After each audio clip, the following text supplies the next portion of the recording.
الحمد لله وكفى وسلام على عباده الذين اصطفى أما بعد فأعوذ بالله من الشيطان الرجيم بسم الله الرحمن الرحيم والذين آمنوا والذين مع محمد رسول الله والذين معه أشداء على الكفار رحماء بينهم تراهم سبحان ربك رب العزة عما يصفون وسلام على المرسلين والحمد لله رب العالمين اللهم صل على سيدنا ومولانا محمد وعلى آل سيدنا ومولانا محمد وبارك وسلم اللهم صل على سيدنا ومولانا محمد وعلى آل سيدنا ومولانا محمد وبارك وسلم اللهم صل على سيدنا ومولانا محمد وعلى آل سيدنا ومولانا محمد وبارك وسلم۔ آج کی یہ مجلس حضرت عمر فاروق رضی اللہ تعالیٰ عنہ کے ذکر کے ساتھ آباد ہوگی انشاءاللہ۔ امی عائشہ صدیقہ رضی اللہ تعالیٰ عنہ نے فرمایا کہ عمر کا ذکر کیا کرو، اللہ کی رحمت نازل ہوتی ہے۔ اللہ کے پیاروں کا جب ذکر ہو تو اللہ کی رحمت نازل ہوتی ہے۔ کچھ فضائل اور آخر میں شہادت کی کچھ تفصیل۔ 27 ذوالحجہ کو زخم لگا شہادت کا، اور یکم محرم الحرام کو شہادت بھی ہوئی اور تدفین بھی ہوئی۔ حضرت عمر فاروق رضی اللہ تعالیٰ عنہ مراد مصطفیٰ ہیں۔ اللہ کے محبوب نے دامن پھیلا کے رب سے مانگا تھا، اللہ تو عمر ابن حشام یا عمر ابن خطاب میں سے ان میں سے کسی ایک کے ذریعے اسلام کو عزت عطا فرما۔ کیا مانگا تھا نبی علیہ السلام نے؟ کہ اسلام کو عزت عطا فرما ان دونوں میں سے کسی ایک کے ذریعے۔ اللہ تعالیٰ کی رحمت کی نظر کن پہ پڑی سب جانتے ہیں۔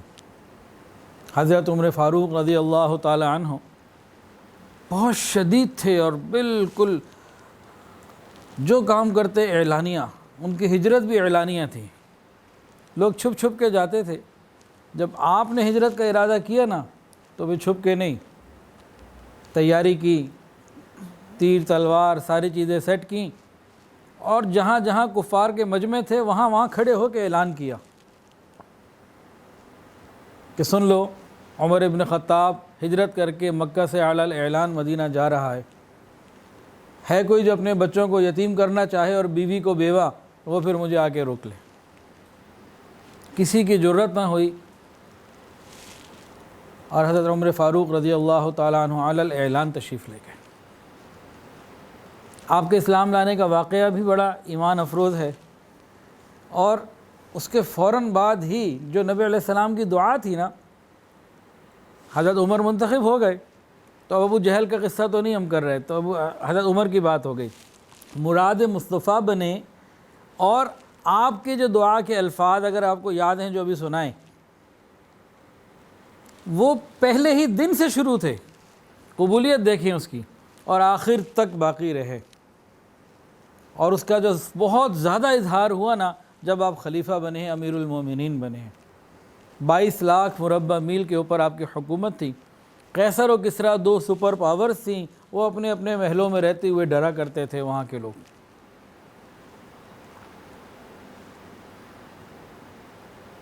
اللہ کی شان ہے، اللہ جسے چاہے عطا فرمائے۔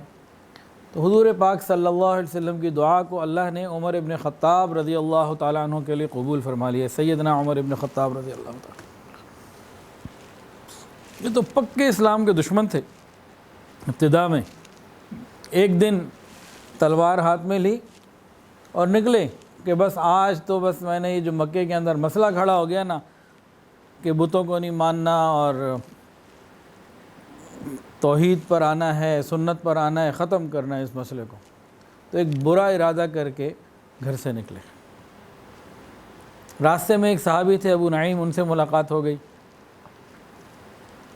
انہوں نے جب حال دریافت کیا تو انہوں نے طوفان کا رخ موڑنے کے لیے ہوتا ہے نا، ڈائیورژن دے دی جاتی ہے، تو انہوں نے کہا کہ بھئی دیکھو، اپنی بہن اور بہنوئی کی خبر بھی تو لے لو۔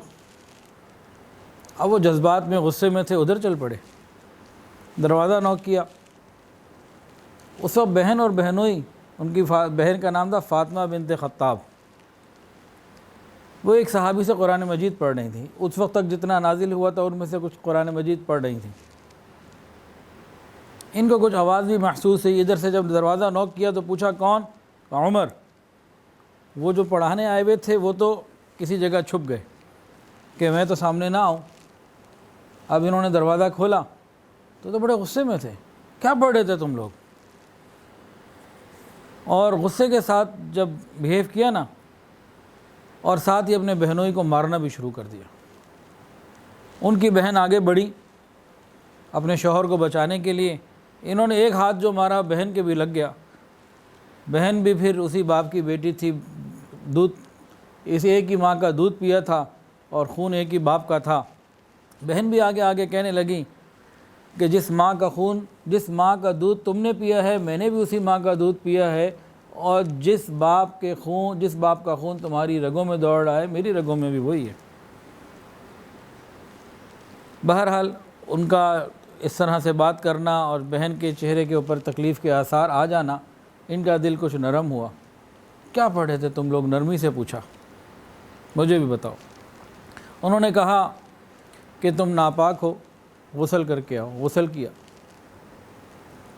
اور پھر جب وہ قرآن مجید کی آیات سورہ طٰہٰ کی تھیں، طٰہٰ ما انزلنا علیک القرآن لتشقیٰ، جب یہ قرآن ان کے سامنے پڑھا گیا تو دل ان کا نرم ہو گیا، منور ہو گیا، اور پھر انہوں نے کہا میں بھی اسلام قبول کرنا چاہتا ہوں۔ تو یہ وہیں سے سیدھا نبی علیہ السلام کے بعد دار ارقم کی طرف روانہ ہوئے۔ تلوار بہرحال ہاتھ میں ہی تھی جو گھر سے ساتھ لے کے نکلے تھے۔ دار ارقم پہنچے، وہاں جا کے دروازہ نوک کیا، اندر سے کسی نے دیکھا۔ نبی علیہ السلام بھی تھے، بعض اور صحابہ بھی تھے، سیدنا حمزہ رضی اللہ تعالیٰ عنہ سید الشہداء وہ بھی تھے۔ تو دیکھ کے نبی علیہ السلام کو اطلاع دی گئی کہ عمر آئے ہیں، حالت بدلی ہوئی ہے اور ہاتھ میں تلوار ہے۔ تو صحابہ بھی حیران ہوئے، پریشان ہوئے کہ یہ کیا معاملہ۔ حضرت حمزہ رضی اللہ تعالیٰ نے فرمایا کہ کھولو دروازہ، اگر خیر کے ساتھ آیا ہے تو بہت اچھی بات ہے، ورنہ اسی کی تلوار ہوگی، اسی کی گردن ہوگی، گھبرانے کی کوئی بات نہیں، دروازہ کھولو۔ دروازہ کھولا گیا، وہ تو دل کی دنیا بدل چکی تھی۔ حضور پاک صلی اللہ علیہ وسلم کے قدموں میں آ کے بیٹھے اور کہا میں تو اسلام قبول کرنا چاہتا ہوں، اور نبی علیہ السلام نے ان کو کلمہ پڑھایا، توبہ کرائی، ان کو اسلام کی دعوت تو ان کو مل ہی چکی تھی۔ تو کلمہ شہادت کے بعد نبی علیہ السلام خوش ہوئے، تمام صحابہ نے اللہ اکبر کا نعرہ لگایا۔ اس وقت آسمانوں میں بھی بڑی خوشی تھی ان کے اسلام لانے سے۔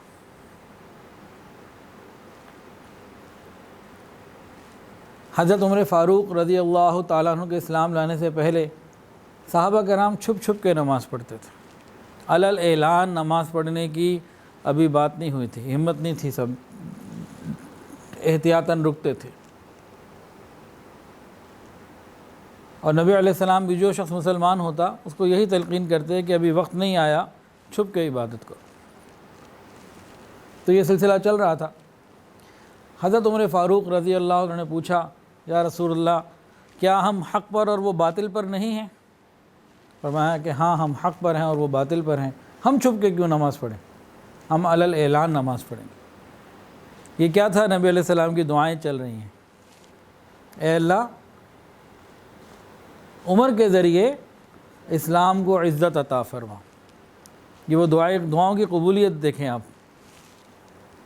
پھر حضرت عمر فاروق رضی اللہ تعالیٰ عنہ اور حضرت حمزہ رضی اللہ تعالیٰ عنہ، ان دونوں نے ایک نے ایک کونا سنبھالا، ایک نے ایک سائڈ سنبھالی، اور تقریباً 40 کے قریب لوگ تھے جو اللہ اکبر کا نعرہ بھی لگاتے رہے اور مسجد شریف میں، بیت اللہ شریف میں علل اعلان نماز ادا کی۔ تو حضور صلی اللہ علیہ وسلم نے آپ کو لقب عطا فرمایا فاروق، حق اور باطل میں فرق کرنے والا۔ ابھی تو یہ ابتدا ہے اس دعا کی قبولیت کی، ابھی یہ ابتدا ہے، آگے کے بڑے بڑے معاملات ہیں۔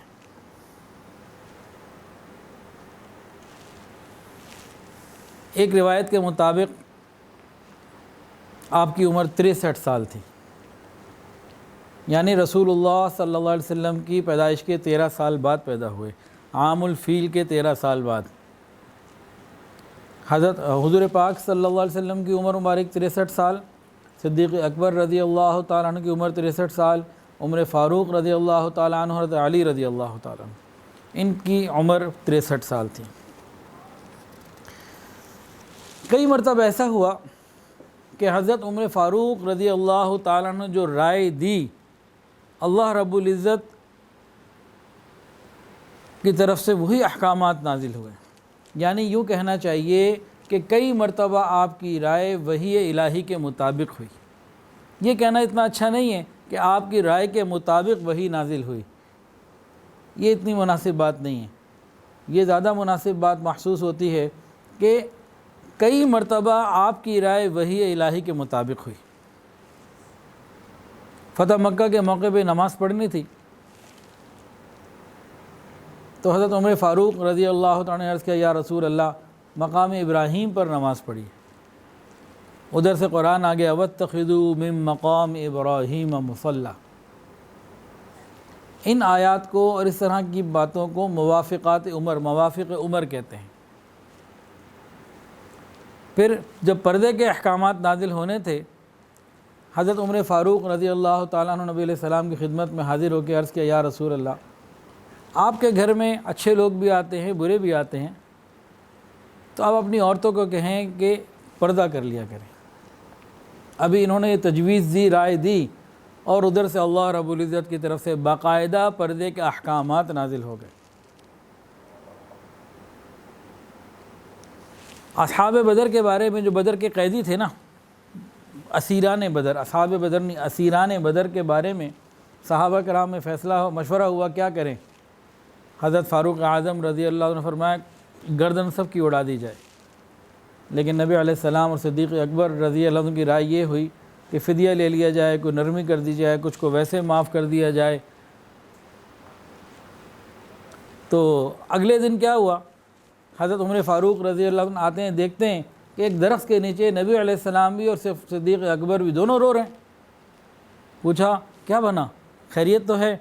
فرمایا کہ اللہ تعالیٰ کا عذاب بس یہاں تک آ ہی گیا تھا اور اللہ کی ناراضگی تھی، اور اللہ نے فرمایا کہ ہم پکڑ کے دے رہے تم چھوڑ رہے ہو، ہم ان کو قید کروا رہے ہیں، ان کی گردن اتارو اور آپ لوگ چھوڑ دیتے ہو۔ تو اس طرح کے اور بھی بعض مواقع ہیں، بعض کتابوں میں 15 ایسے موقع لکھے ہیں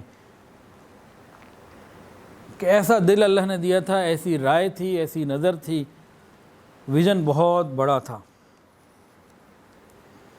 شیطان بھی آپ سے خوف زدہ ہوتا تھا۔ جس راستے سے حضرت عمر فاروق رضی اللہ عنہ جاتے تھے، شیطان بھی اس راستے کو چھوڑ دیا کرتا تھا۔ اچھا، یہاں ایک خوبصورت نکتہ،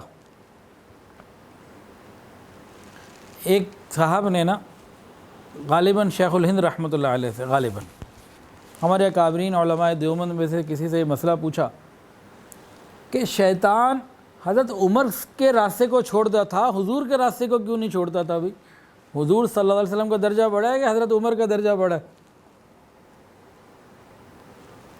کیسا پوائنٹ ہے کہ بھئی شیطان کے بارے میں حدیث میں موجود ہے کہ حضرت عمر کے راستے سے ڈرتا تھا، ان کے راستے کو چھوڑ کے بھاگ جاتا تھا، تو حضور کے راستے کو تو نہیں وہ چھوڑتا تھا، تو یہ کیا بات ہے؟ یہ سوال پوچھنے والے نے سوال پوچھا، جواب دینے والوں نے بھی کمال کا جواب عطا فرمایا۔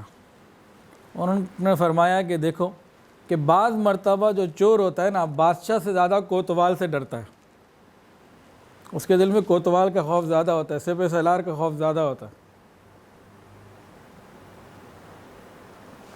ایک مرتبہ ابتدائے ہجرت کے بعد کے کچھ واقعات تھے، تو ایک مرتبہ ایسا ہوا کہ ایک بچی نبی علیہ السلام کے پاس آئی، کہنے لگی میں نے منت مانی ہے، میں آپ کے سامنے جو ہے نا وہ دف بجاؤں گی۔ آپ نے کہا بھی تو نے منت مان لی ہے تو ٹھیک ہے، چھوٹی بچی تھی، دل بھی رکھنا ہوتا تھا، اور ابھی اہل مدینہ بھی نئے نئے اسلام میں آئے تھے اور سارا سلسلہ بھی چل رہا تھا۔ تو آپ نے اس کو اجازت دے دی، اچھا ٹھیک ہے بھئی تم بجا لو جو دف بجانا ہے۔ وہ دف بجاتی رہی، اتنے میں حضرت ابوبکر آئے، وہ بجاتی رہی، حضرت عثمان آ گئے، وہ بجاتی رہی، اور غالباً حضرت علی بھی آئے تو بجاتی رہی رضی اللہ تعالیٰ عنہم اجمعین۔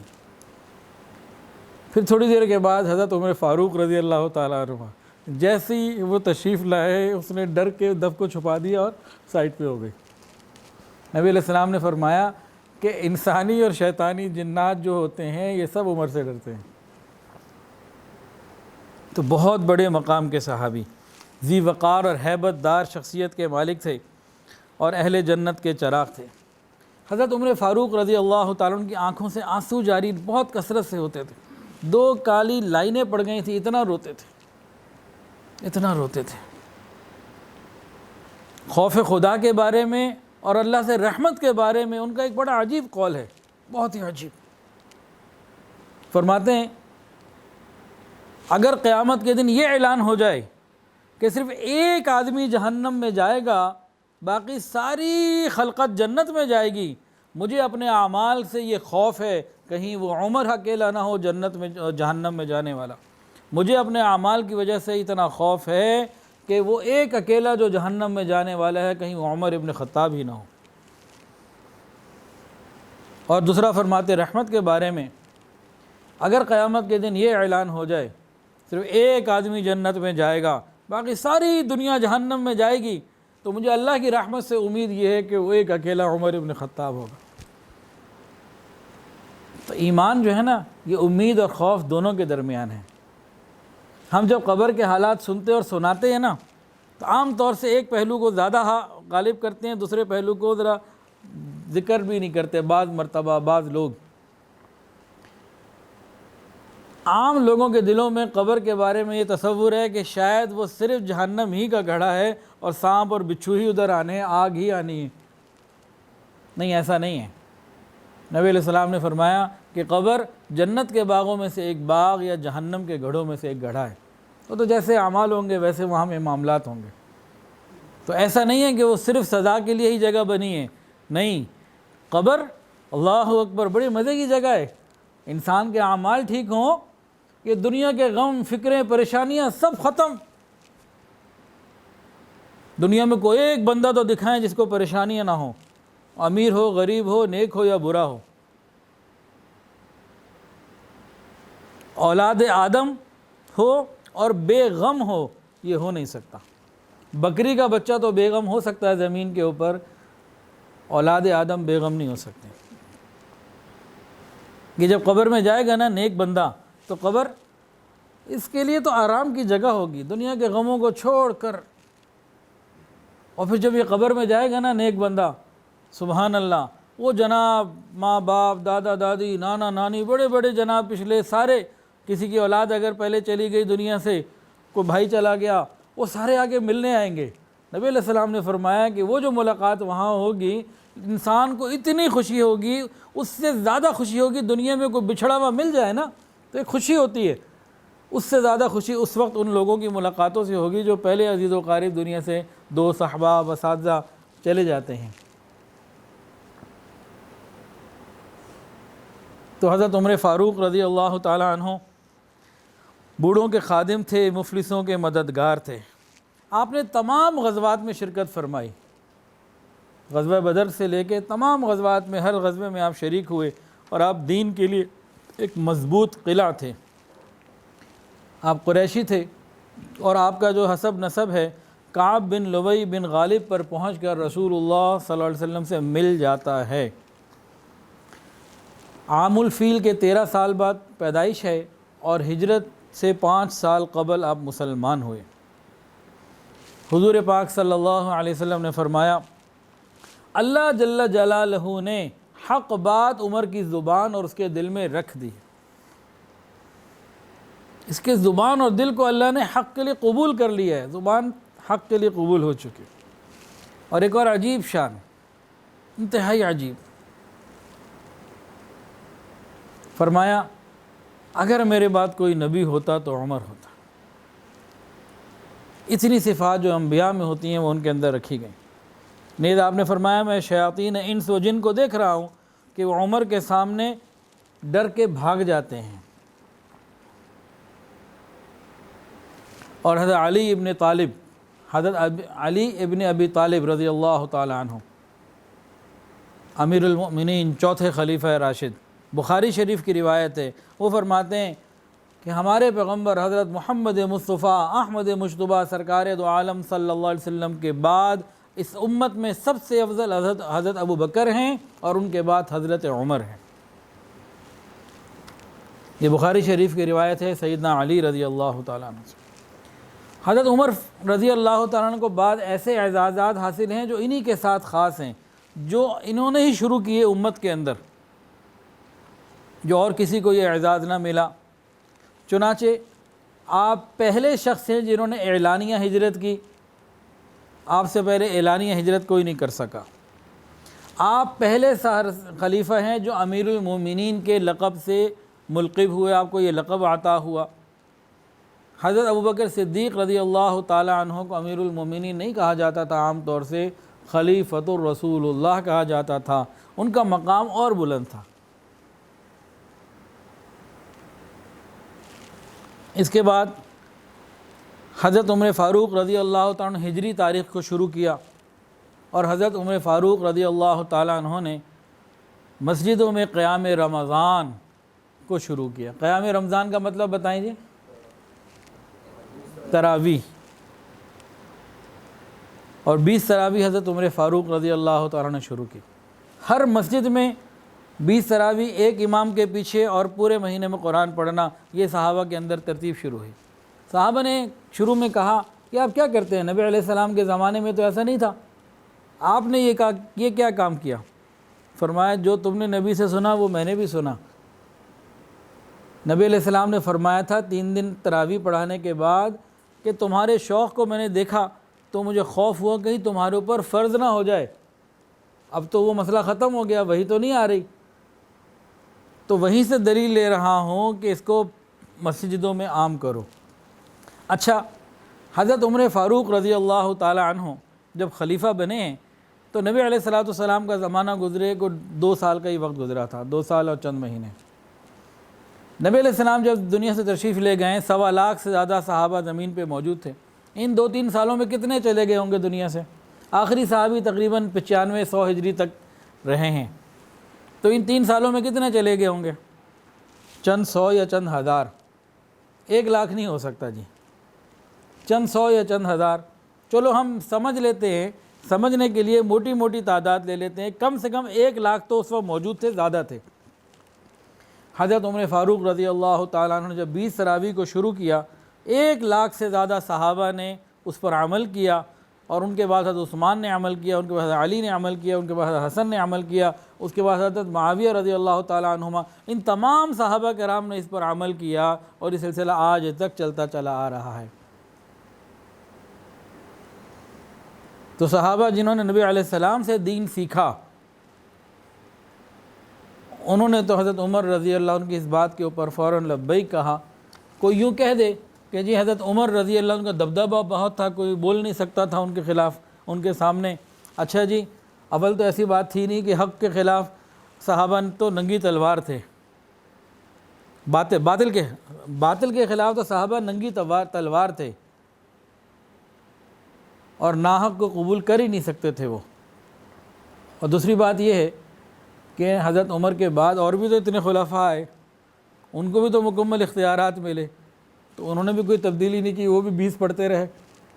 تو یہ حضرت عمر فاروق رضی اللہ تعالیٰ عنہ نے امت کو اس پہ جمع کیا۔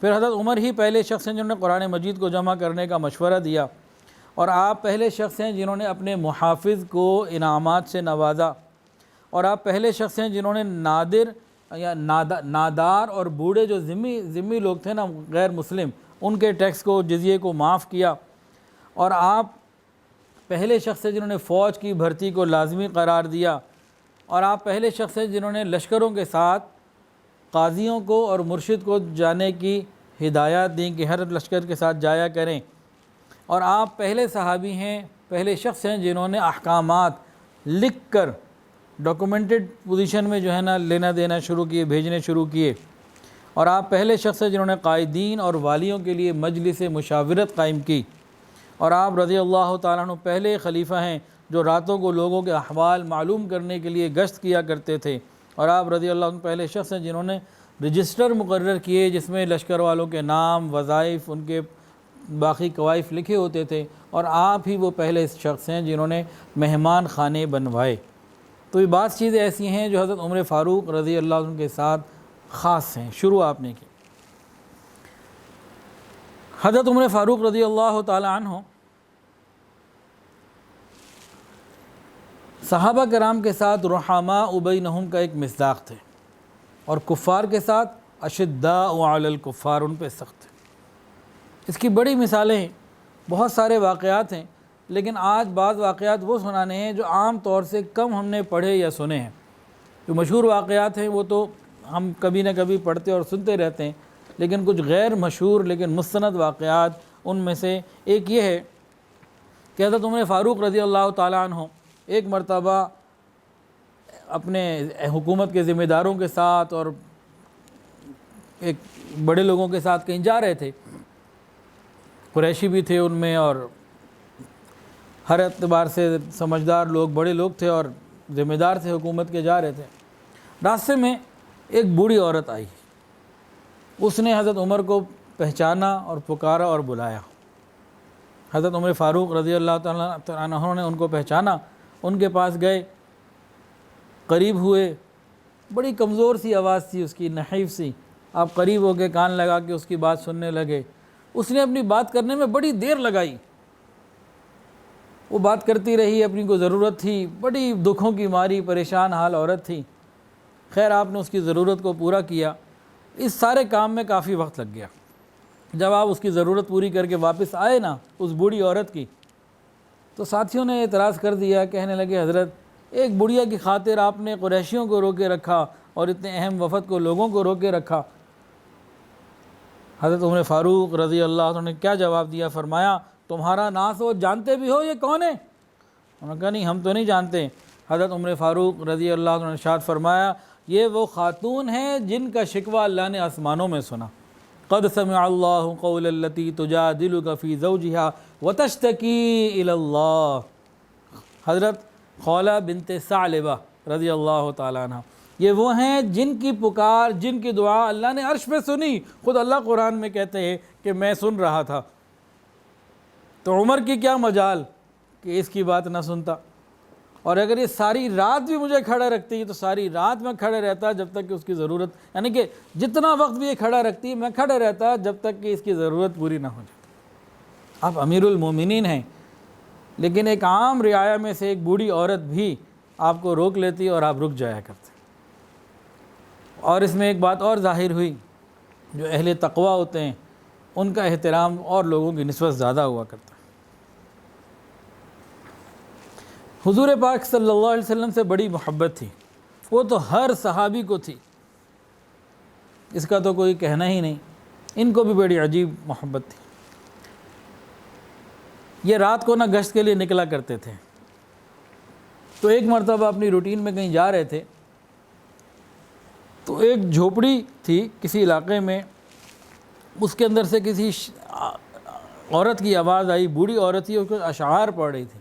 آپ رک گئے، آپ نے وہ اشعار سنے، وہ بڑے ہی دل کے تڑپ کے ساتھ غمگین حالات میں نبی علیہ الصلوۃ والسلام کی محبت کے اشعار پڑھ رہی تھی، اور جس میں ایک جملہ یہ تھا علی محمد صلاۃ الابرار صلی علیک المصطفون الاخیار، کہ حضور صلی اللہ علیہ وسلم پر نیک لوگوں کا درود ہو اور نیک لوگ آپ پر درود بھیجیں، اور آگے کچھ اس طرح کی کلمات ہے کہ اے اللہ اب نبی علیہ السلام سے ملاقات بھی کروا اور قیامت کے دن اکٹھا کر دینا، ہر چیز تو تیرے علم میں ہے اور طے ہو چکی ہے، پتہ نہیں میرا کیا بنے گا، میں وہاں اکٹھی نبی علیہ السلام کے ساتھ ہو سکوں گی کہ نہ ہو سکوں گی، اس قسم کے جو ہے نا کچھ مضمون چل رہا تھا۔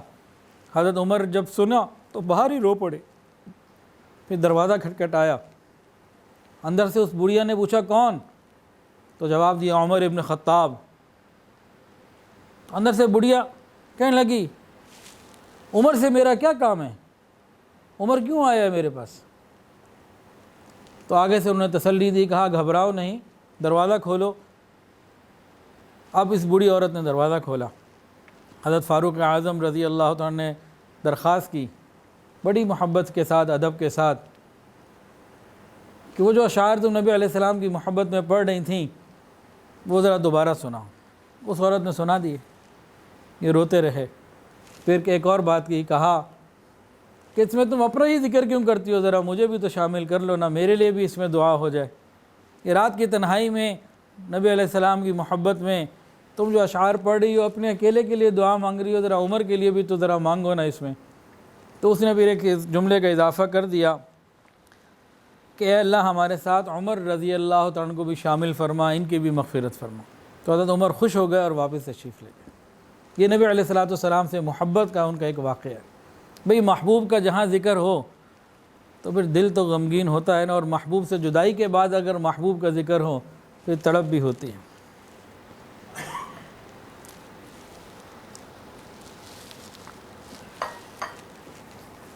ایک مرتبہ مدینہ طیبہ میں بنو نجار کے وفود آئے اور شہر کے اندر ایک جناب چہل پہل اور خوب ایک ہنگامہ اور بہت لوگ آئے ہوئے باہر کے۔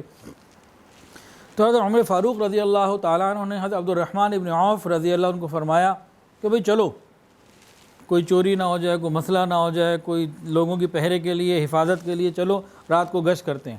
یہ دونوں بزرگ حضرات چل پڑے۔ ایک جگہ انہوں نے رات کو کہیں اسٹے بھی کیا کسی جگہ پہ، وہاں انہوں نے پھر تہجد بھی پڑھی، دونوں نے نمازیں بھی پڑھیں۔ وہاں پہ کیا واقعہ ہوا، انہوں نے دیکھا کہ قریب ایک جھوپڑی سی ہے، قریب ایک کوئی جگہ ہے، تو وہ وہاں ایک بچہ رو رہا ہے اور ماں اس بچے کو چپ کرانے کی کوشش کر رہی ہے، بچہ چپ نہیں ہو رہا۔ حضرت عمر فاروق رضی اللہ عنہ چھوٹا بچہ تھا، تو اس عورت کے پاس ہے، اس کو کہا خدا کا خوف کرو، اپنے بچے کا خیال کرو، اسے چپ کراؤ، کہہ کے واپس تشریف لے آئے۔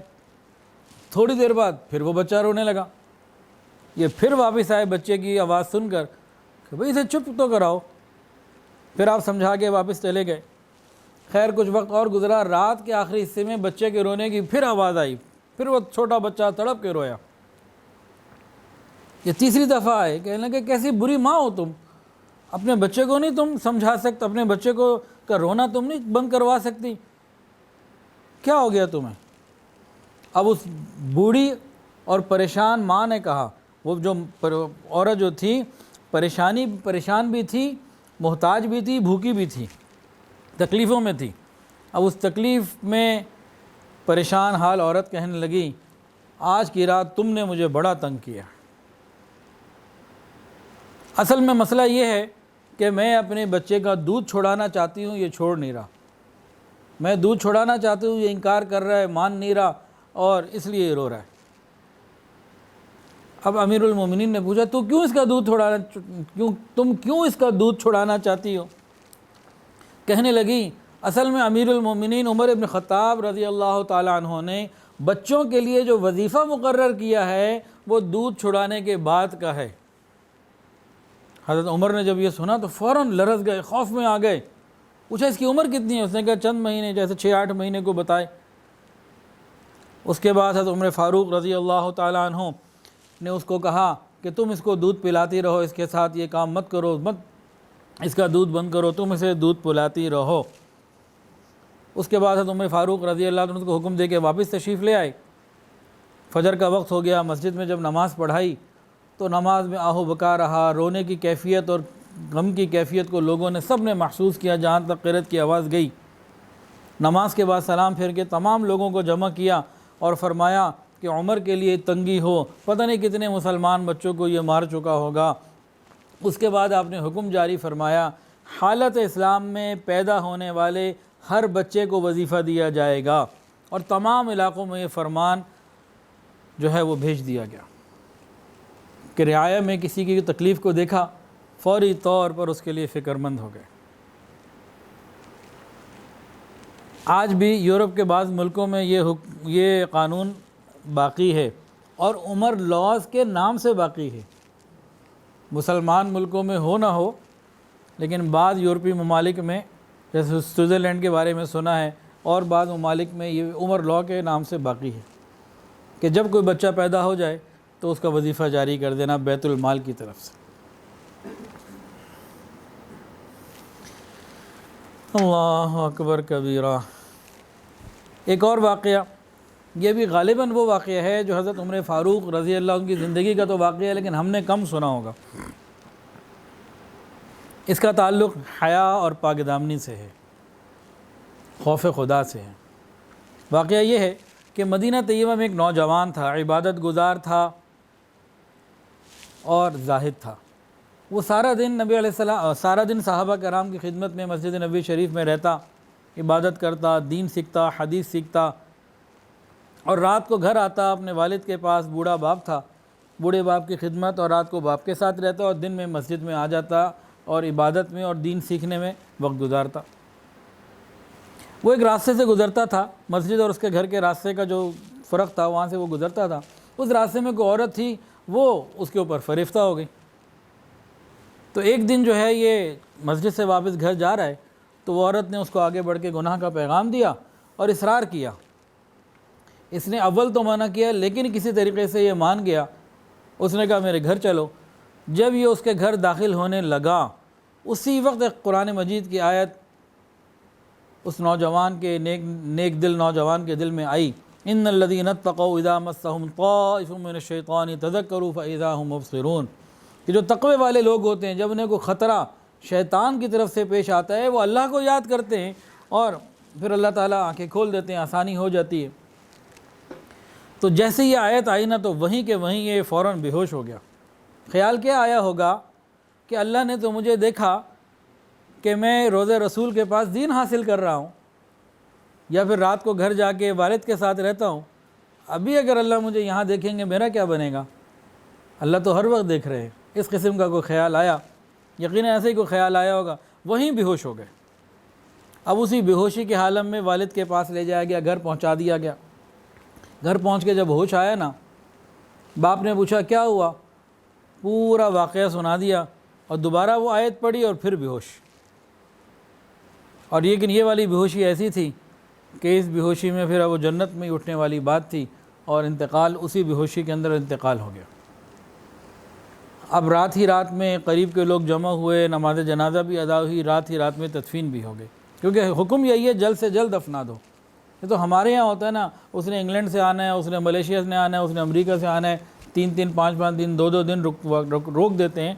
یہ تو سنت کے خلاف ہے، جتنی جلدی ممکن ہو اتنا جلدی کرنا چاہیے۔ اب حضرت عمر فاروق رضی اللہ تعالیٰ کو صبح جب فجر کے بعد اطلاع ہوئی اس واقعے کی، حضرت عمر فاروق رضی اللہ تعالیٰ عنہ اس نوجوان سے محبت بھی کرتے تھے، وہ اس کے والد کے پاس تعزیت کے لیے آئے، تعزیت کی باپ کے پاس۔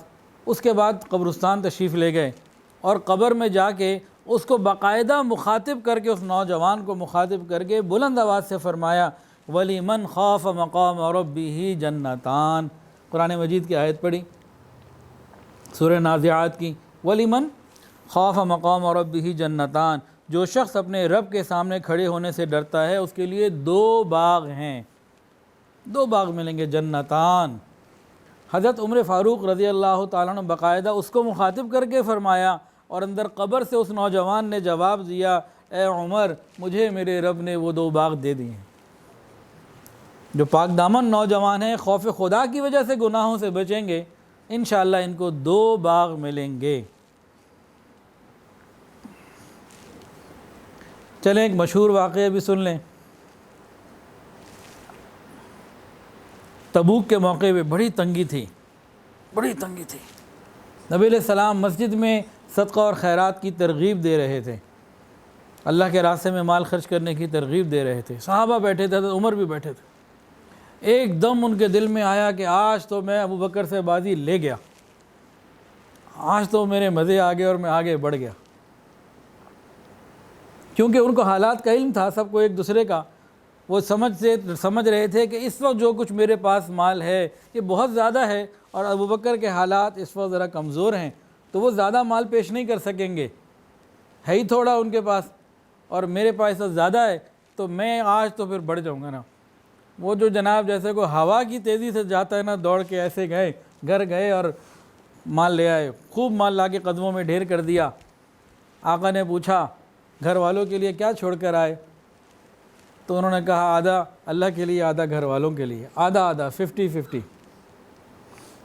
تھوڑی دیر کے بعد یہ عاشق رسول صدیق اکبر رضی اللہ تعالیٰ بھی تشریف لے آئے اپنی فقیرانہ چال کے ساتھ، اور جو کچھ تھا لا کے سامنے ڈھیر کر دیا۔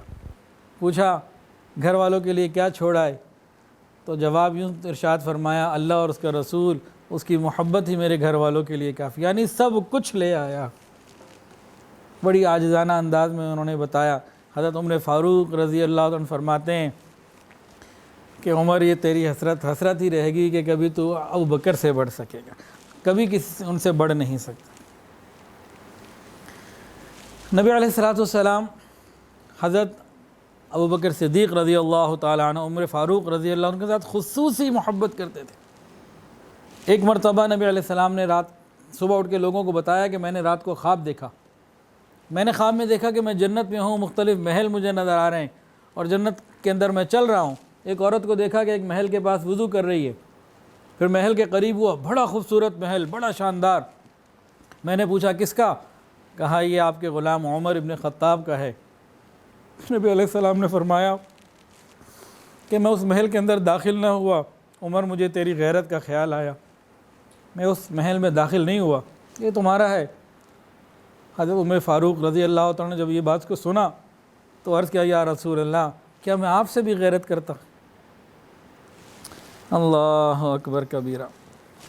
ایک مرتبہ واقعہ ہے کہ عراق سے ایک وفد آیا حضرت احنف ابن قیس رضی اللہ تعالیٰ عنہ کی قیادت میں۔ گرمی اتنی شدید، پسینوں پہ پسینے بہہ رہے اور عجیب حال تھا، بہت شدید گرمی تھی، ریگستان کی گرمی ویسے ہی بہت زیادہ ہوتی ہے۔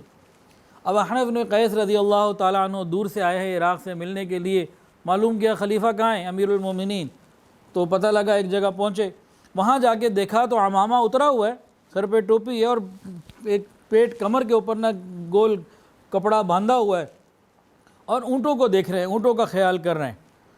اور اونٹ کون سے تھے؟ ذاتی نہیں، تجارت کے اونٹ نہیں، زکوٰۃ میں جو اونٹ آئے تھے ان کا علاج معالجہ، ان کی دیکھ بھال کر رہے ہیں۔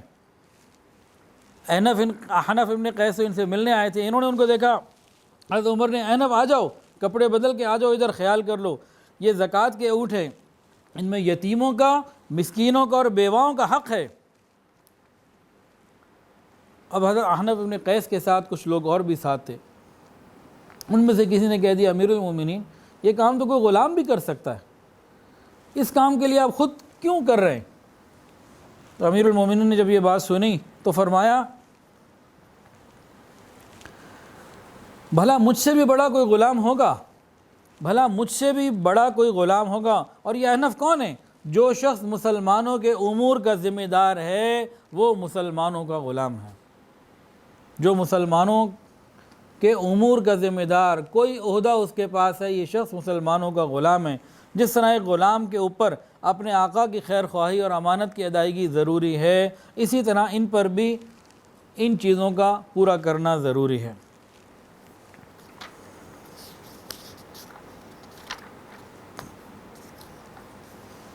حضور پاک صلی اللہ علیہ وسلم ایک مرتبہ جب گھر میں یا کسی جگہ داخل ہوئے صحابہ کے پاس، ایک مرتبہ نبی علیہ السلام صحابہ کے پاس سامنے آئے ہیں، تو ایک طرف حضرت ابوبکر صدیق رضی اللہ تعالیٰ عنہ ہیں، دوسری طرف عمر فاروق رضی اللہ تعالیٰ عنہ، دونوں کا ہاتھ پکڑا ہوا ہے اور فرمایا کہ دیکھ لو جنت میں بھی ہم اسی طرح ہوں گے۔ حضرت عمر فاروق رضی اللہ تعالیٰ عنہ، ان کی اہلیہ نے ایک مرتبہ اپنے ذاتی پیسوں سے کچھ گھی خرید لیا۔ جب گھی گھر میں آ گیا تو حضرت عمر نے کے لیے گھی والی روٹی تیار کی، بتایا، انہوں نے پوچھا یہ کیا ہے؟ کہا یہ گھی ہے۔ تو آپ فکر نہ کریں، یہ میں نے اپنی ذاتی مال سے آپ کے لیے لیا ہے تاکہ آپ ذرا گھی استعمال کر لیا کریں۔ حضرت عمر نے فرمایا کہ میں یہ گھی اس وقت تک نہیں چکھ سکتا جب تک کہ سارے کے سارے لوگ گھی کھانے والے نہ بن جائیں، میں نہیں کھا سکتا۔ ایک مرتبہ حضرت عمر فاروق رضی اللہ تعالیٰ عنہ دوڑتے ہوئے جا رہے ہیں، بھاگ رہے ہیں، حضرت علی نے راستے میں دیکھا، پوچھا کیا ہوا، خیر تو ہے؟ کہا وہ زکوٰۃ کا ایک اونٹ بیت المال سے بھاگ گیا، اس کو پکڑنے جا رہا ہوں۔ حضرت علی نے کہا عمر آپ نے تو بعد والوں کے لیے بڑی مشکل کر دی ہے۔ تو حضرت عمر نے فرمایا یہ بیت المال کا ایک اونٹ یا ایک بکری، کوئی بھی چیز اگر اس طریقے سے بلا وجہ ضائع ہو جائے تو قیامت کے دن میرے پر سوال ہوگا اس کا۔ یہ جو مدارس چلانے والے ہیں، خانقاہیں چلانے والے ہیں، مسجدیں چلانے والے ہیں، یا جتنے بھی نان پروفٹ آرگنائزیشنز ہیں، یہ ٹرسٹ ہیں، فاؤنڈیشنز ہیں، ہاسپٹلز ہیں، یتیم خانے ہیں، جتنے بھی فلاحی ادارے ہیں، ان لوگوں کا جنت میں جانا بہت مشکل ہے۔ بہت تھوڑے ہوں گے جو یہ فلاحی ادارے چلا کے جنت میں پہنچ سکیں گے۔ آج کی بات کر رہا ہوں، آج کل کے حالات میں دوسرے کے پیسے کا درد ہی نہیں، زکوٰۃ کہاں استعمال کرنی ہے معلوم ہی نہیں، زکوٰۃ لے تو لیتے ہیں لیکن استعمال کرنے کا کہاں، اس کو شریعت نے استعمال کرنے کا کہا، کہاں نہیں کہا، تعمیر میں استعمال ہو رہی ہے، بجلی کے بلوں میں استعمال ہو رہی ہے، تنخواہوں میں استعمال ہو رہی ہے۔ دینے والے بھی عجیب ہیں، ان کو یہ سمجھ نہیں آتی کہ زکوٰۃ کا حکم شریعت کا ہے، اور شریعت کے معاملات علماء اور مفتی حضرات سے پوچھے اور سمجھے جاتے ہیں، دین میں اس کی تفصیلات ہیں۔ تو بہت مشکل مرحلہ ہے یہ، بہت محتاط ہو کر خیال کر کے دینے کی ضرورت ہوا کرتی ہے۔ ایک اونٹ کے لیے دوڑے چلے جا رہے ہیں، اللہ اکبر کبیرہ۔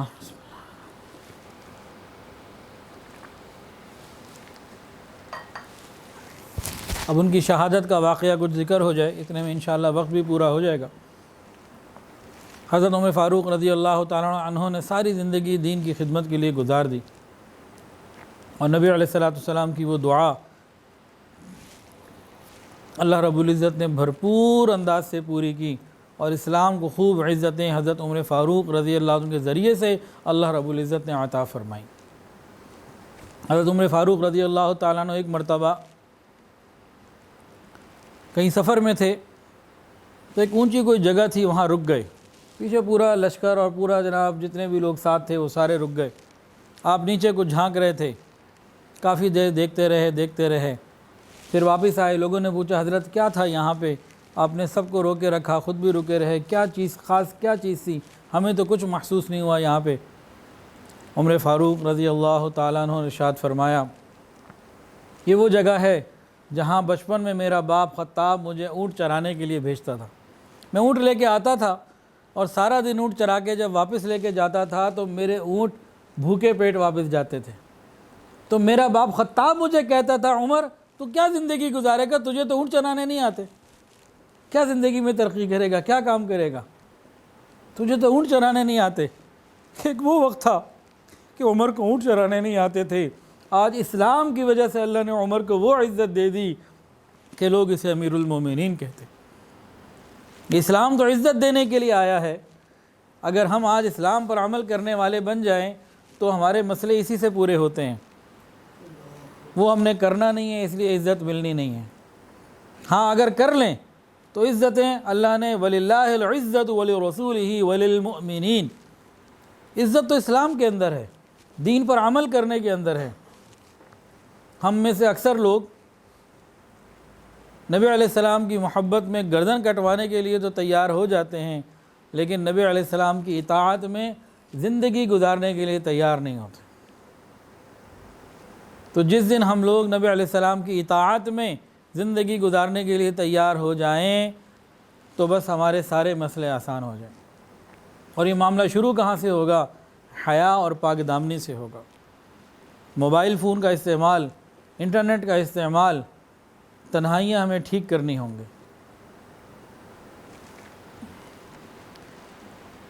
حضرت عمر فاروق رضی اللہ تعالیٰ عنہ نے جو ان کی شہادت کا سال ہے حج کیا، اور حج کرنے کے بعد فرمایا کہ اگر اگلے سال زندگی رہی تو میں تمام مملکت میں جو بڑے بڑے علاقے ہیں وہاں جاؤں گا۔ بعض جگہ تو میں جا چکا ہوں لیکن بہت سی جگہ نہیں گیا، اب میں ایران بھی جاؤں گا، اور اب میں جناب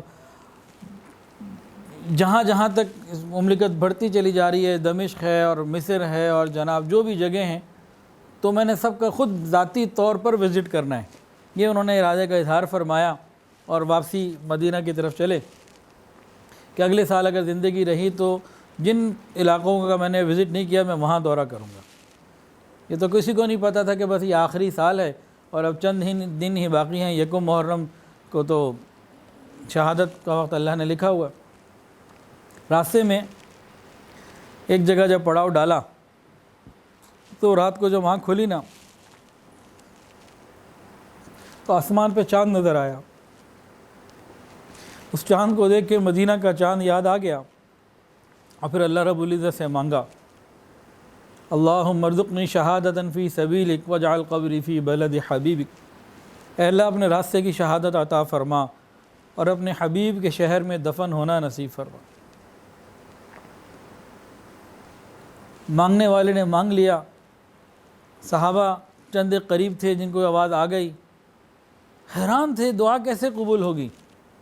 22 لاکھ مربع میل پہ حکومت, مدینہ طیبہ دار الخلافہ, دار الامن, امیر المومنین مدینہ میں دفن ہونا مانگ رہے ہیں اور شہادت بھی مانگ رہے ہیں. دونوں چیزیں جمع کیسی ہوں, کیسے جمع ہوں؟ شہادت ملے تو بارڈر پہ جانا پڑے, وہاں اگر شہید ہو جائیں تو مدینہ میں تدفین کیسے ہو؟ مدینہ میں تدفین ہو تو مدینہ میں شہید نہیں ہو سکتے. تو یہ بڑا مشکل سا سوال تھا, یہ کیسے ہو سکتا ہے؟ کیا مانگ لیا انہوں نے؟ مانگنے والے کا اپنا کام, دینے والے کی پھر اپنی شان ہوتی ہے. اور پھر ایک دعا انہوں نے اس طرح سے بھی مانگی, اللہ بوڑھا ہو گیا ہوں, اب وہ ہمت نہیں رہی, وہ قوت نہیں رہی, اللہ مجھے اپنے ساتھیوں سے ملا دے. بہرحال جب انسان کا وقت قریب ہوتا ہے نا تو قدرتاً بعض چیزیں ایسی بن جاتی ہیں کہ بس وہ جوڑ مل رہے ہوتے ہیں. یہ مدینہ طیبہ آ گئے. ایک وہاں صحابی تھے مغیرہ ابن شعبہ رضی اللہ تعالیٰ, بڑے جلیل القدر, بڑے اس درجے کے صحابی. ان کا ایک غلام تھا فیروز لولو, مجوسی بھی تھا, ایران سے آیا ہوا تھا. عام طور سے کافر غلاموں کی وہاں مدینہ طیبہ کے اندر بعض وجوہات کی وجہ سے ممانعت تھی. اس کو خاص طور سے اسپیشل ریکویسٹ پہ بلایا گیا کہ یہ بڑا ماہر فن ہے, مسلمانوں کو بڑی یہ ہنر مندی سکھا سکتا ہے اور بڑے کام کا آدمی ہے. خیر اس کے لیے اسپیشل اجازت دے دی گئی اور اس کو بلا لیا گیا. ایک دن ہی حضرت عمر فاروق رضی اللہ عنہ کے پاس آیا, کہنے لگا, لوگوں نے روکا بھی, اس نے کہا جی میں تو اسپیشل پرمٹ پہ آیا ہوں اور مجھے تو ملاقات بھی کرنی ہے, ایک مسئلہ ہے میرا. خیر آیا, ملاقات ہوئی.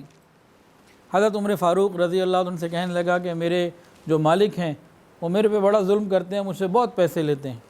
اس زمانے میں ایک اصول یہ تھا, جو غلام ہوتے تھے نا, جب وہ اپنا کوئی کام کاروبار کرتے تو اس کا کچھ حصہ مالک کو دے دیا کرتے تھے. تو حضرت عمر نے پوچھا بھی تم کام کیا کرتے ہو؟ کہا میں بڑا فنکار آدمی ہوں, 3 قسم کے میرے بزنس ہیں, لوہار بھی ہوں, نقاش بھی ہوں, مصور بھی, اور اس طرح کی چیزیں بھی کرتا ہوں, اور لکڑی وغیرہ کا بھی خوب کام کرتا ہوں. تو میں تو بڑا کئی کام کرنے والا آدمی ہوں, میرے کئی کام چل رہے ہیں. پوچھا وہ کتنے پیسے لیتے ہیں؟ کبھی 2 درہم. بھئی اگر تم 10 درہم روز کما رہے ہو اور وہ 2 لے رہے تو یہ تو کوئی اتنا زیادہ نہیں ہے. اس کو یہ بات بڑی غصے میں آئی. اصل کے اندر وہ تو 2 درہم کی بات نہیں ہے, وہ تو کسی اور ٹارگٹ پہ آیا ہوا تھا. وہ دیکھنا چاہتا تھا کیا ماحول ہے, کیا سارا سلسلہ ہے. تو بہرحال حضرت عمر نے جب اس کو کہا نا کہ بھئی 2 درہم تو زیادہ نہیں ہے, جتنی تمہاری کمائی ہے تو تم اس میں اس کو دے سکتے ہو, یہ تو کوئی ناانصافی کی بات نہیں ہے. اس نے کہا اچھا لگتا ہے کہ مجھے دربار فاروقی سے انصاف نہیں ملنے لگا. حضرت عمر فاروق رضی اللہ تعالیٰ عنہ نے اس کی تسلی کے لیے, اس کے دل کی تسلی کے لیے کہا اچھا بھئی مجھے ایک چکی کی پون چکی کی ضرورت ہے, پنکھا ٹائپ کوئی چیز سی, یہ تم مجھے بنا دو تو میں اس کے تمہیں زیادہ پیسے بھی دے دوں گا, پھر تمہارے لیے مسئلہ اور آسان ہو جائے گا, تمہاری داد رسی بھی ہو جائے گی. حضرت عمر نے اس کو یہ کہہ دیا. اس دن کہا یا اگلے موقع پہ کہا, حضرت عمر نے اس کو فرمایا کہ بھئی میرے لیے چکی بنا دو. پتہ اس نے کیا جواب دیا؟ اس نے کہا ایسی چکی بنا کے دوں گا مشرق اور مغرب میں اس کی دھوم ہو جائے گی, ایسی چکی بنا کے دوں گا. جو لوگ ساتھ تھے وہ بھی حیران ہوئے کہ اس نے بات کچھ اور کی ہے, معاملہ تو کچھ اور ہے. حضرت عمر نے فرمایا کہ اس نے مجھے سیدھا سیدھا قتل کی دھمکی دی ہے, اس نے مجھے قتل کی دھمکی دی ہے. تو ساتھیوں نے کہا حضرت پھر اس کو گرفتار کر لیں, اس کو سزا دیں. وہ کس جرم میں؟ انصاف کی بات دیکھیں نا, کس جرم میں کیا؟ تو اس نے کچھ نہیں ہے, جرم تو اس کا بھی کوئی نہیں ہے، نہ اس نے قتل کیا نہ اقدام قتل کیا، کیسے گرفتار کر سکتے؟ بہرحال بات آگے ہو گئی۔ اس کے 2-3 دن کے بعد ہی، زیادہ وقت نہیں گزرا، حضرت عمر فاروق رضی اللہ تعالیٰ عنہ فجر کی نماز کے لیے مسجد میں آئے ہیں۔ عمر فاروق رضی اللہ عنہ کی عادت تھی سنت کے مطابق صفوں کو بالکل برابر جوڑ کے رکھتے تھے، اور صفیں بالکل خود سیدھی کرواتے تھے، اور صحابہ بھی بڑی مضبوطی کے ساتھ صحیح صف بنایا کرتے تھے۔ اب حضرت عمر فاروق رضی اللہ تعالیٰ عنہ صفیں بنوانے کے بعد جو قبلے کی طرف رخ کیا اور اللہ اکبر کہہ کے نیت باندھی، تو صحابہ نے اللہ اکبر سنا فاروقی آواز میں۔ اتنے میں یہ صفوں میں کہیں چھپا ہوا تھا اور بڑا تیز تھا، اس نے اپنا ایک خنجر تیار کیا ہوا تھا جو دھاری 2 طرف کا تھا، اور اس کو زہر کے اندر بھی ڈبویا ہوا تھا کہ کام اور آسان ہو جائے، جلدی بھی ہو جائے۔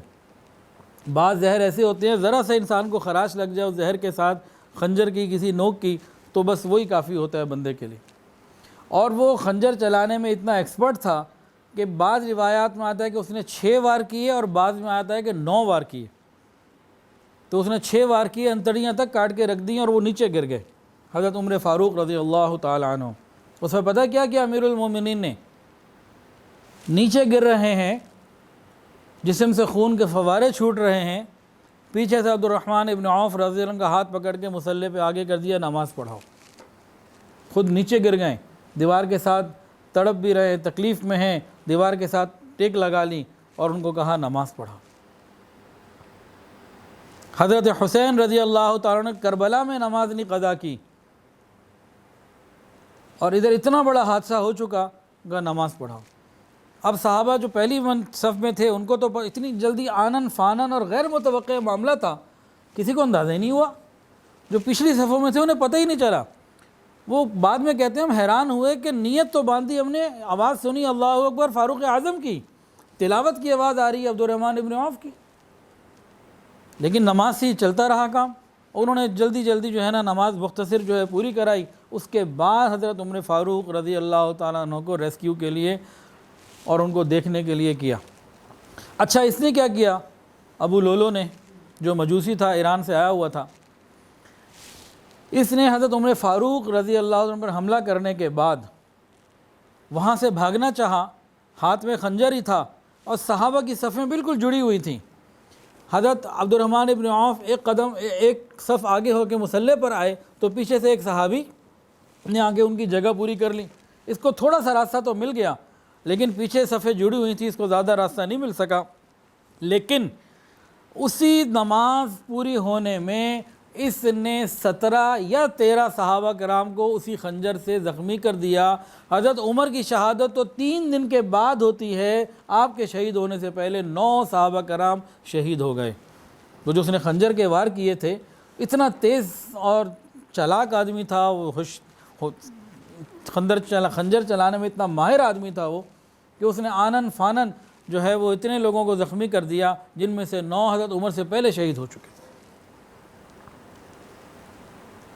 اب صفیں تو جڑی ہوئی تھیں، یہ اپنے وار کرتا رہا۔ اتنی دیر میں جب سلام مکمل ہو گیا، نماز ہو گئی، تو وہ صحابہ جب اٹھے نماز سے تو ایک نے پھر کیا کہتے ہیں اس کے اوپر وہ ڈالا کپڑا، اس نے پھر اپنے ہی خنجر سے اپنے آپ کو ہی مار دیا، خودکشی کر لی۔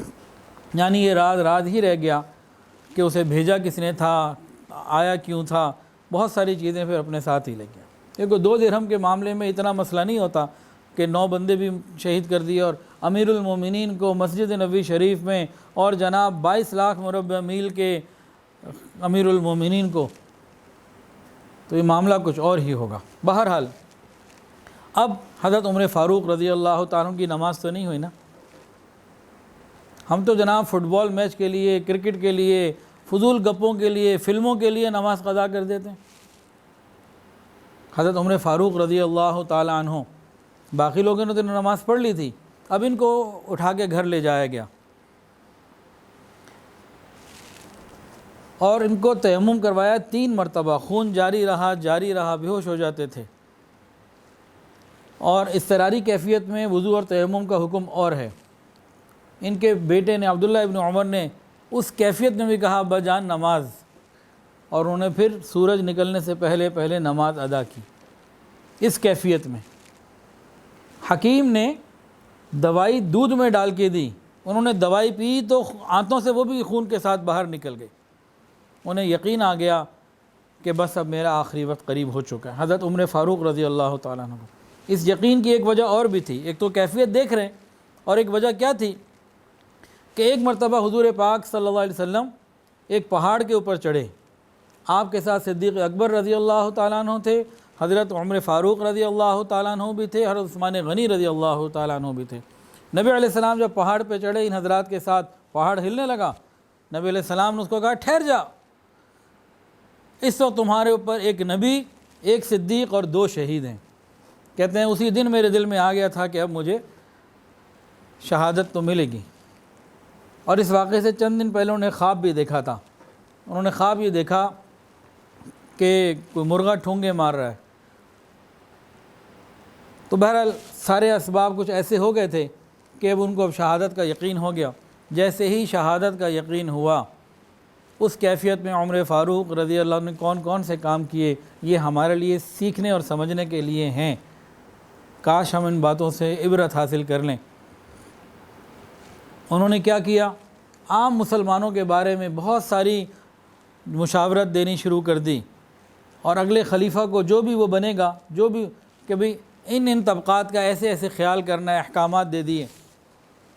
پھر خلفاء کے لیے 6 نام آپ نے تجویز فرمائے کہ مسلمان ان 6 میں سے کسی ایک کو بھی اپنی رائے سے انتخاب کر لیں۔ ان میں ایک حضرت عثمان غنی رضی اللہ تعالیٰ عنہ، ایک حضرت علی رضی اللہ تعالیٰ عنہ، ایک عبد الرحمن ابن عوف رضی اللہ تعالیٰ عنہ، ایک سعد ابن ابی وقاص رضی اللہ تعالیٰ عنہ، اور 2 اور تھے، 6 صحابہ کے، طلحہ اور زبیر، حضرت طلحہ رضی اللہ عنہ، زبیر رضی اللہ عنہ، یہ عشرہ مبشرہ میں سے تھے، قریشی تھے سارے۔ فرمایا کہ ان 6 میں سے کسی ایک کوئی لوگ آپس میں منتخب کر لیں، تو جن میں پھر بعد میں حضرت عثمان غنی رضی اللہ تعالیٰ عنہ خلیفہ ثالث مقرر ہوئے۔ اس کے بعد پتہ کیا کیا؟ یہ بیمار ہیں، خون جو کھاتے ہیں تو انتڑیوں سے دوائی بھی نکل گئی، ایک تو اپنی نماز پڑھی، پھر ان 3 دنوں میں خلفاء کے لیے احکامات دیے، 6 نام تجویز کیے، اور جب معلوم ہو گیا کہ اب میرا وقت قریب ہے، اپنے بیٹے کو بلایا، میرا رجسٹر لے کر آؤ، جن جن لوگوں کے میں نے پیسے دینا ان کا حساب بناؤ۔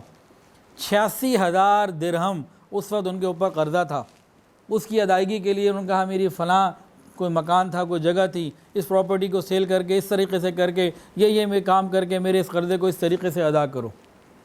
اس کا پورا نظم بنایا کہ میرے قرضے کو ادا کرو۔ جب ان سارے کاموں سے فارغ ہو گئے نا، اس کے بعد انہوں نے پھر اپنی ایک اور خواہش کا اظہار کیا، اپنے بیٹے کو کہا عبداللہ ام المومنین امی عائشہ کے پاس جاؤ اور جا کے ان سے کہو کہ عمر آپ کے حجرے میں دفن ہونے کی خواہش رکھتا ہے، اپنے ساتھیوں کے پاس آنا چاہتا ہے، وقت تو کسی وقت بھی قریب آنے والا ہے، عمر اپنے ساتھیوں کے پاس آنا چاہتا ہے۔ اور عبداللہ جا کے یہ نہ کہنا کہ امیر المومنین نے بھیجا ہے، جا کے یوں کہنا کہ عمر ابن خطاب نے بھیجا ہے، امیر المومنین مت کہنا۔ عبداللہ ابن عمر تشریف لے گئے، امی کے پاس گئے، جا کے کہا کہ میں اپنے والد عمر ابن خطاب کا پیغام لایا ہوں، وہ اپنے ساتھیوں کے ساتھ یہاں دفن ہونے کی آپ سے اجازت مانگتے ہیں۔ امی عائشہ اس وقت پہلے سے ہی رو رہی تھیں، حالات کی خبر تو سب کو ہو چکی تھی، اور رو پڑی اور کہنے لگی یہ جگہ تو میں نے اپنے لیے رکھی تھی، ایک میرا باپ ہے، ایک میرا خاوند، میں یہاں دفن ہونا چاہتی تھی، لیکن عمر کی فرمائش آئی ہے، میں عمر کو اپنے اوپر ترجیح دیتی ہوں، اجازت ہے کہ وہ یہاں آئے اور دفن یہاں ہو جائیں۔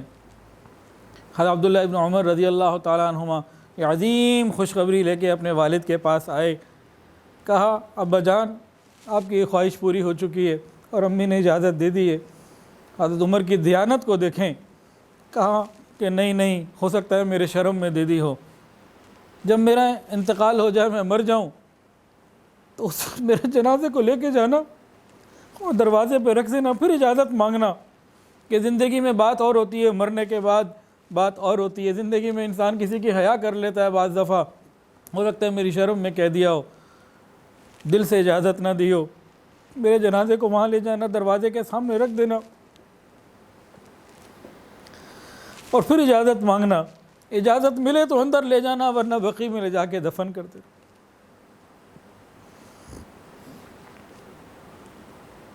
یہ ساری باتیں ہو رہی ہیں، جب آخری وقت بالکل قریب آ گیا، اپنے بیٹے سے کہتے ہیں بیٹا میرے سر سے نیچے تکیہ نکال دو، مجھے مٹی کے اوپر لٹا دو۔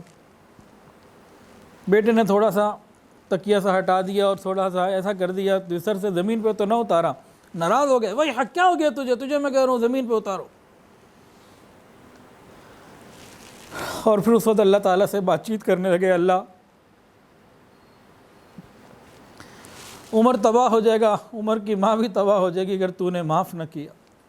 وَيْلٌ لَكَ يَا عمر، اے عمر تو تباہ ہو جائے گا اگر تیرے رب نے تیرے ساتھ رحمت کا اور مغفرت کا معاملہ نہ کیا۔ ایک صحابی قریب تھے کہ آپ کے ساتھ تو نبی علیہ السلام کی اتنی بشارتیں، آپ تو پکے جنتی ہیں۔ تو انہوں نے ان کو بھی منع کر دیا کہ نہیں، یہ میری اور میرے رب کی باتیں ہیں، اس وقت تم مجھے ان باتوں سے کوئی دھوکہ دینے کی کوشش نہ کرو، میں تو اپنے رب کی طرف متوجہ ہوتا ہوں، اگر اس نے مجھے معاف نہ کیا، میری مغفرت نہ کی تو میرا سب کچھ تباہ ہو جائے گا۔ خیر، حضرت عمر فاروق رضی اللہ تعالیٰ عنہ کا یکم محرم کو شہادت ہو گئی۔ حضرت صہیب رومی رضی اللہ تعالیٰ عنہ نے ان کی نماز جنازہ پڑھائی، کیونکہ خلیفہ کا تقرر ایک الگ معاملہ تھا، لیکن آپ نے ان کو اپنے پیچھے امام مقرر کیا تھا، وصیت کی تھی، تو نماز جنازہ حضرت صہیب رومی رضی اللہ تعالیٰ عنہ نے پڑھائی، اور پھر جنازہ لے کے روض رسول پر حاضر ہوئے، جنازہ باہر رکھ دیا گیا۔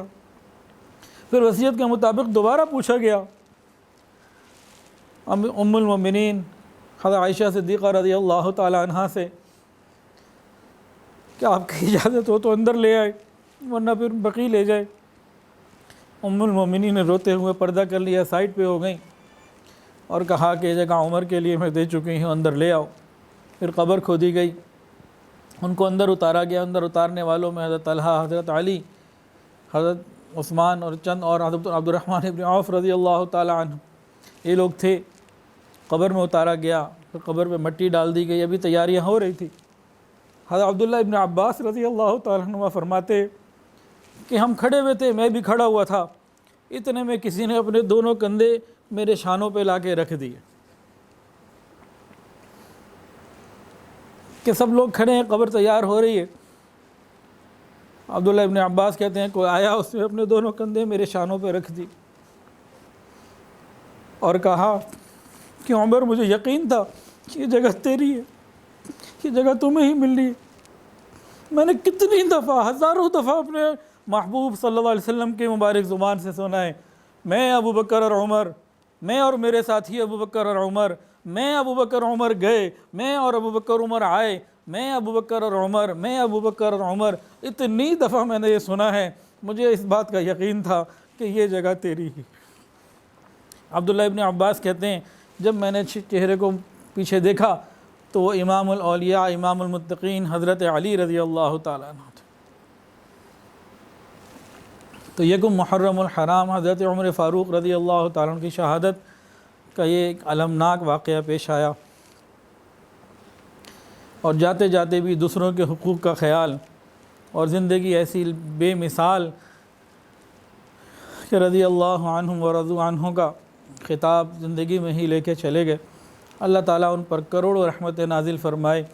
وہ کسی نے کیا خوب کہا، پہنچی وہیں پہ خاک جہاں کا خمیر تھا، پہنچی وہیں پہ خاک جہاں کا خمیر تھا۔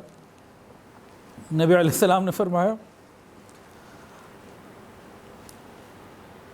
مٹی سے مجھے بنایا گیا، مٹی بچ گئی، اس سے عمر کو، پھر ابو بکر کو بنایا گیا، مٹی اور بچ گئی تھی، پھر اس سے عمر کو بنایا گیا۔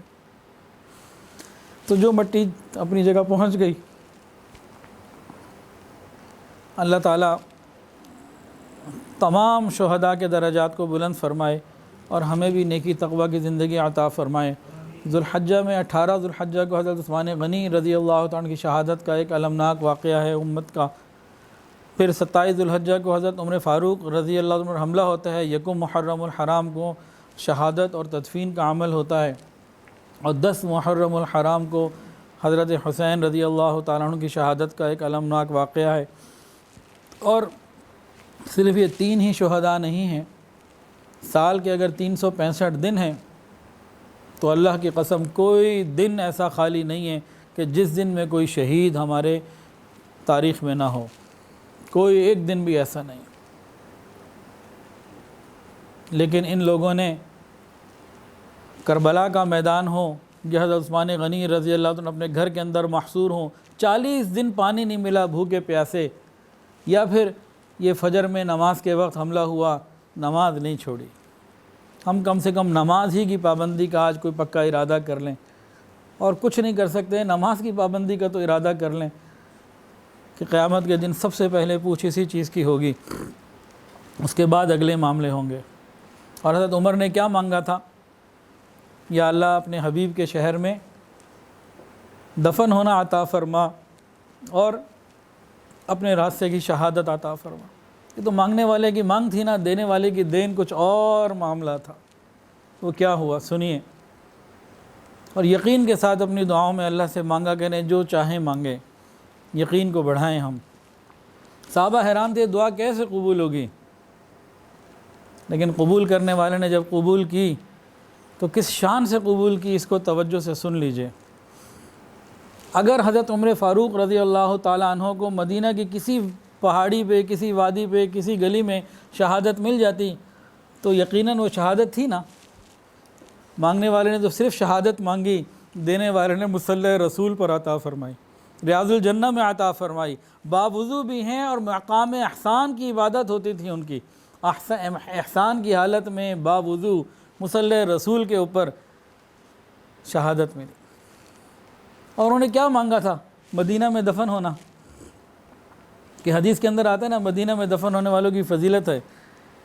تو اگر وہ جنت البقیع میں دفن کر دیے جاتے تو دعا قبول ہو جانی تھی، لیکن مانگنے والے کو ہمیشہ اپنے دامن کے چھوٹے ہونے کا گلہ رہا، اور دینے والے کی دین مانگنے والے کی مانگ سے ہمیشہ زیادہ ہوتی ہے۔ انہوں نے تو مدینہ کی مٹی مانگی تھی، اللہ نے روضہ رسول کی مٹی عطا کی تھی۔ تو ہم بھی یقین کے ساتھ اللہ سے مانگا کریں، اللہ بڑی کریم ذات ہے۔ وآخر دعوانا ان الحمدللہ رب العالمین۔ ویڈیو کے نیچے سبسکرائب کے بٹن پہ کلک کریں، بیل کے آئیکن پہ کلک کیجئے تاکہ ہر نئی ویڈیو کی نوٹیفیکیشن آپ کو مل جائے۔